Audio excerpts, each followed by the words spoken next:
ને એમ કાંકરે કાઢી કાઢી વીણવાનું. તમે શું સમજો છો? એટલે રાતોરાત ડુંગળીમાં 100-200 રૂપિયાનું ગાબડું પાડી દો એટલે હું તમારા બાપાનું વાત છે?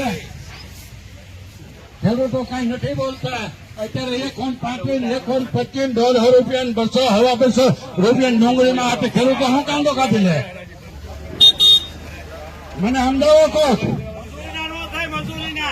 અત્યારની મજૂરીના પૈસા નથી થતા ખેડૂતોને. અમને એની સામે વાંધો નથી. 50 રૂપિયાની મણ વેચાય, 20 રૂપિયાની મણ વેચાય, એની સામે વાંધો નથી. પણ ઉપરના લેવાના અહીંયા મહુવા માર્કેટિંગ યાર્ડમાં 100-200 રૂપિયાનો ફેર રાખો છો, એની સામે અમને વાંધો. આ ડુંગળી તમારે અત્યારે 1.35, 25, હવામાન 200 સુધીમાં લ્યો છો.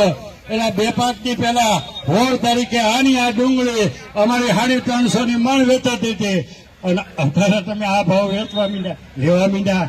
ખદડી ના કેન્સર થાય તમને, કેન્સર.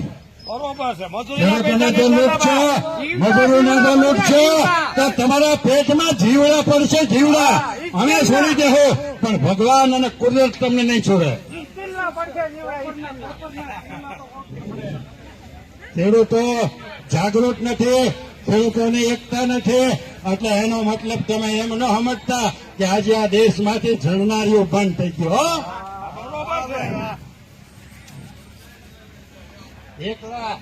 એકલા તોય અમે ખેડૂતના દીકરા. તમે 5,000 નો ટોળો સામે ઉભો અને જો પીપી ન કરાવું ને તો હું ખેડૂતનો દીકરો નહીં અને ભરતજી વાળા નીકળો. બાકી ખેડૂતો તમે એક ફરી આ બંધ કરાવી દો ના ખોદાવને. ડુંગળી તમારી છે, બંધ કરો 10 મિનિટ. ખેડૂતો 10 મિનિટ તમે બંધ કરો એટલે તમારે આગળ જોયા જેખા પ્રોગ્રામ થઈ જાય. જેની ડુંગળી સહન થવું જોઈએ હું નથી. એટલે ભાઈ ડુંગળી હવે હું માય કાંગવાની એ હારા 1 રૂપિયાની ખોટ નથી ખાતા.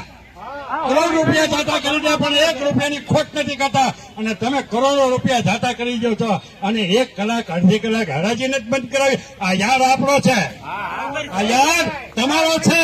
આ યાર કોઈ નેતાઓનો બાપનો નથી, આ કોઈ વેપારીની પેઢી નથી, આ કોઈ ડીઆઈડેશન વાળાની માલિકી નથી. આ યાર છે ખેડૂતોના પૈસાથી બનેલો છે, ખેડૂતોના પૈસાનો યાર છે. તમારામાં જો ટેવડ હોય ને તો 10 મિનિટ જેટલા ખેડૂતો પાસે ડુંગળી લઈને આવ્યા એ પેલા બંધ કરાવો.